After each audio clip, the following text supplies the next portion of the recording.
കേരളത്തിലെ കോൺഗ്രസിൽ ഏറെക്കാലമായി തുടരുന്ന ഗ്രൂപ്പ് സമവാക്യങ്ങളെ പൂർണ്ണമായും ഉടച്ചുവാർത്തായിരുന്നു യൂത്ത് കോൺഗ്രസ് സംസ്ഥാന അധ്യക്ഷ പ്രഖ്യാപനം. OJ ജനീഷിനെ അധ്യക്ഷനാക്കിയതിനു പുറമെ ബിനു ചുള്ളിയലിനെ വർക്കിംഗ് പ്രസിഡന്റുമാക്കിയതോടെ യൂത്ത് കോൺഗ്രസ് പൂർണ്ണമായും AICC സംഘടനാ ജനറൽ സെക്രട്ടറി KC വേണുഗോപാലിന്റെ നേതൃത്വത്തിലുള്ള ഗ്രൂപ്പിന് കീഴിലായി. യൂത്ത് കോൺഗ്രസ് വൈസ് പ്രസിഡന്റ് സ്ഥാനത്ത് നിന്നും മാറ്റി ദേശീയ സെക്രട്ടറിയാക്കിയ നടപടിയിൽ അതൃപ്തി പരസ്യമാക്കി അബിൻ വർക്കി രംഗത്തെത്തി. കേരളത്തിൽ പ്രവർത്തിക്കണമെന്നായിരുന്നു ആഗ്രഹമെന്നും പാർട്ടി തീരുമാനം അംഗീകരിക്കുന്നുവെന്നും യൂത്ത് കോൺഗ്രസ് ദേശീയ സെക്രട്ടറി അബിൻ വർക്കി പ്രതികരിച്ചു. പാർട്ടി പറഞ്ഞ കാര്യങ്ങളെല്ലാം ചെയ്തിട്ടുണ്ട്. കേരളത്തിൽ പ്രവർത്തിക്കാൻ അവസരം നൽകണമെന്ന് ആവശ്യപ്പെടുമെന്നും അബിൻ വർക്കി മാധ്യമങ്ങളോട് സംസാരിക്കവേ വ്യക്തമാക്കി. അതൃപ്തി പരസ്യമാക്കിയാണ് അബിന്റെ പ്രതികരണം. ദേശീയ സെക്രട്ടറി ആകാൻ താല്പര്യമില്ലെന്നും അബിൻ സൂചിപ്പിച്ചു. കേരളത്തിൽ തുടരാൻ അവസരം നൽകണമെന്നും വൈസ് പ്രസിഡന്റായി തുടരാൻ അനുവദിക്കണമെന്നും ആവശ്യപ്പെടും. ദേശീയ നേതൃത്വം ഇക്കാര്യം പരിഗണിക്കണമെന്നും അബിൻ വ്യക്തമാക്കി. പാർട്ടി എടുത്ത തീരുമാനം തെറ്റെന്ന് പറയില്ല. പാർട്ടിയോട് തിരുത്താൻ വിനയപൂർവ്വം അഭ്യർത്ഥിക്കുമെന്നും അബിൻ വർക്കി വ്യക്തമാക്കി.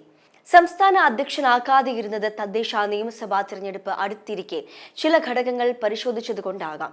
സാമുദായിക അടിസ്ഥാനത്തിലാണോ താൻ തഴയപ്പെട്ടതെന്നതിൽ നേതൃത്വമാണ് മറുപടി പറയേണ്ടതെന്നും അബിൻ പ്രതികരിച്ചു.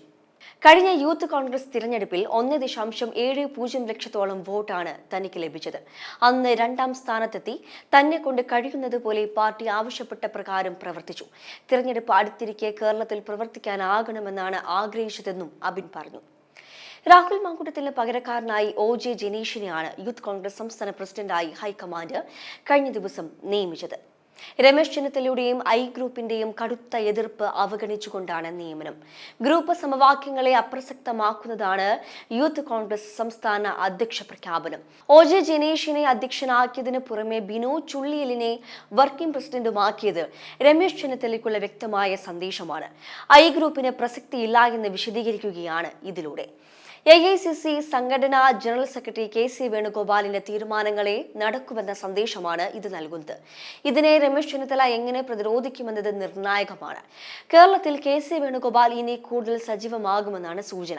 ഉമ്മൻചാണ്ടിയുടെ മരണത്തോടെ ചിതറിത്തെറിച്ച പഴയ ഗ്രൂപ്പിനേറ്റ മറ്റൊരു തിരിച്ചടിയാണ് യൂത്ത് കോൺഗ്രസ് തലപ്പത്തെ പുതിയ നിയമനങ്ങൾ. ഗ്രൂപ്പിലെ പ്രധാനിയായിരുന്ന ഷാഫി എല്ലാ അർത്ഥത്തിലും KCക്കൊപ്പമാവുകയാണ്. കാലങ്ങളായി ഗ്രൂപ്പിന്റെ കൈവശമാണ് യൂത്ത് കോൺഗ്രസ് അധ്യക്ഷ സ്ഥാനം. കഴിഞ്ഞ പുനഃസംഘടനയിൽ KSU അധ്യക്ഷ സ്ഥാനവും ഗ്രൂപ്പിന് നഷ്ടപ്പെട്ടിരുന്നു. സംഘടനാ തിരഞ്ഞെടുപ്പിൽ രാഹുൽ മാങ്കൂട്ടത്തിന് ശേഷം കൂടുതൽ വോട്ട് നേടിയ അബിൻ വർക്കിയെ മറികടന്നുകൊണ്ടാണ് OJ ജനീഷിനെ അധ്യക്ഷനാക്കുന്നത്. ഷാഫി പറമ്പിലിലെ അതിവിശ്വസ്തനായിരുന്നു. തിരഞ്ഞെടുപ്പിൽ അബിൻ വർക്കിയേക്കാൾ വളരെ കുറച്ച് വോട്ടുകളാണ് ജനീഷിന് കിട്ടിയത്. രാഹുൽ മാങ്കൂട്ടത്തിൽ അധ്യക്ഷനായ സംസ്ഥാന കമ്മിറ്റിയിൽ ഉപാധ്യക്ഷനായിരുന്നു ജനീഷ് തൃശൂർ സ്വദേശിയാണ്. KSU ജില്ലാ അധ്യക്ഷ സ്ഥാനം അടക്കം അദ്ദേഹം വഹിച്ചിട്ടുണ്ട്. ഷാഫി പറമ്പിൽ സംസ്ഥാന പ്രസിഡന്റ് ആയിരുന്നപ്പോൾ യൂത്ത് കോൺഗ്രസ് തൃശൂർ ജില്ലാ പ്രസിഡന്റ് ആയിരുന്നു അദ്ദേഹം. ജനീഷിന് പുറമെ ബിനു ചുള്ളിയിൽ, അബിൻ വർക്കി, KM അഭിജിത്ത് എന്നിവരുടെ പേരായിരുന്നു അധ്യക്ഷ സ്ഥാനത്തേക്ക് പരിഗണിക്കപ്പെട്ടിരുന്നത്. ഇതിൽ അബിൻ വർക്കിയെയും അഭിജിത്തിനെയും ദേശീയ സെക്രട്ടറിമാരായി ഉയർത്തി. ഇതോടെ അബിന് സംസ്ഥാന യൂത്ത് കോൺഗ്രസ് രാഷ്ട്രീയത്തിലെ പ്രസക്തിയും പോയി. സാമുദായിക സമവാക്യങ്ങളാണ് മറ്റു പേരുകൾക്ക് വിനയായത്.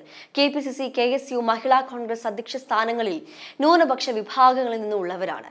ഇതാണ് അബിൻ വർക്കിയെ മാറ്റി നിർത്താൻ കാരണം. മറ്റു പേരുകളിൽ ഗ്രൂപ്പുകളും നേതാക്കളും ഐക്യപ്പെടാതെയിരുന്നതോടെയാണ് ജനീഷിനെ അധ്യക്ഷനാക്കിയത്. ഇതിനെല്ലാം കാരണം ഷാഫിയുടെ ചരടുവലികളാണെന്നാണ് വിവരം. കൂടാതെ പേരാമ്പ്രയിലെ സംഭവങ്ങളോടെ ഷാഫിക്ക് കോൺഗ്രസ് രാഷ്ട്രീയത്തിൽ ഇനി കൂടുതൽ പ്രസക്തി വരും. എന്തായാലും കടുത്ത എതിർപ്പിലാണ് വിഭാഗം. ഗ്രൂപ്പിലെ മുതിർന്ന നേതാക്കളുടെ മനസ്സിൽ KM അഭിജിത്തിനായിരുന്നു പരിഗണന. അഭിജിത്തിനെ തഴഞ്ഞാണ് ഷാഫി പറമ്പിലിന്റെ നോമിനിയായി OJ ജനീഷ് എത്തിയത്. അതേസമയം സാമുദായിക പരിഗണന നോക്കാനാണെങ്കിൽ എന്തിനാണ് തെരഞ്ഞെടുപ്പ് നടത്തിയതെന്നും ചെന്നിത്തല വിഭാഗം ചോദിക്കുന്നു.